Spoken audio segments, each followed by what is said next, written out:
Sergio presented to our office on July 25th, 2024 with neck pain as from a hit-and-run accident he sustained back in 2021. He was unconscious, knocked unconscious, and doesn't remember the actual accident, okay? From that point, he suffered a traumatic brain injury. He also has right shoulder pain. His low back has been affected, left hip, ankles, and knee, okay? His main complaint is neck pain, okay? It's very intense. I would 9 to 10 on pain scale. Stiff, intense pain going down the left, radiating down the left arm to both hands. Actually, he feels both extremities bilaterally. Okay. He has not seen anybody for this, correct? Upper body, yes. Upper body. Yeah. Physical therapy, upper body, but nothing chiropractic, Right, nope. and nothing for lower body because Yeah. insurance didn't necessarily agree to that, correct? Correct. Yes. And this is his first, this will be his second visit, but he presented first time ever to a chiropractor on July 25th. And we're going to look at the x-rays together. And He's on a walker yep. because he cannot stand on his, He cannot stand for long. confidently Nope. on his own or even be able to ambulate and Well, walk. at home, he's in a wheelchair. Oh. Only when we leave the house, he goes The in walker's a walker. just lighter for her To manage. like, throw in the car and everything. Yeah, for me. Yeah, the wheelchair's too heavy. Yes. I can't pick- You had mentioned that you walked with a cane Yeah. but initially. I'd always have to use like a wall or a table or something else for support with my opposite hand.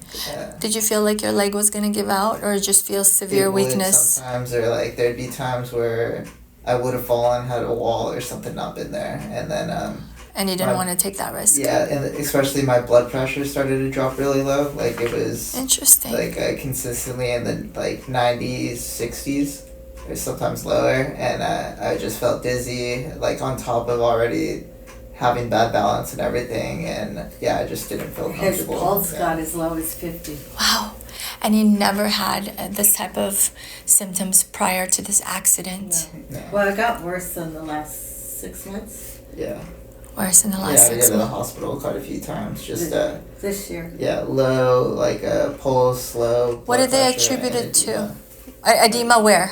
In my legs mostly. Yeah. Interesting. They said I was dehydrated, but I drink like 120 to 150 ounces of water a day. And So it wasn't- electrolyte supplements I was as just well. going to say it wasn't so Yeah. much electrolytes, it was just lack of water, supposedly. We don't Yeah, know that's what they told me, that I was dehydrated. So I went to the hospital like probably 4 or 5 times, and Oh they my just goodness. give me an IV and then sent me home. And, Wow.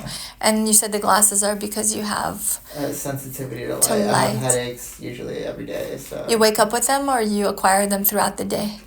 just throughout the day. Like we keep it pretty dark in the house because of that. So Wow. yeah, especially just going out and then like to places, it's usually pretty bright. So it's just bothersome to my eyes. So. Yeah, I hear you. Okay, we're going to look at your x-rays because you brought these x-rays to us from previously. And we're going to see what other x-rays we absolutely need.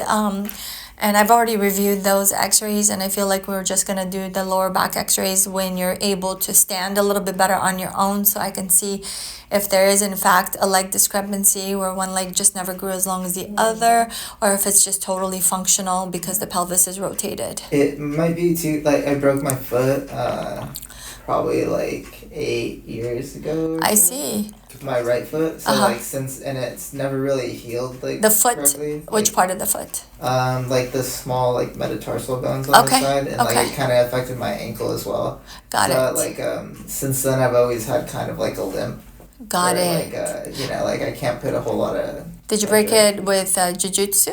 Yeah. Uh-huh. So like I've always favored my left leg for like Okay. the past however long. Yeah. I mean, I was going to take that x-ray, but I don't want to take it just now until you're confidently standing a little bit more upright.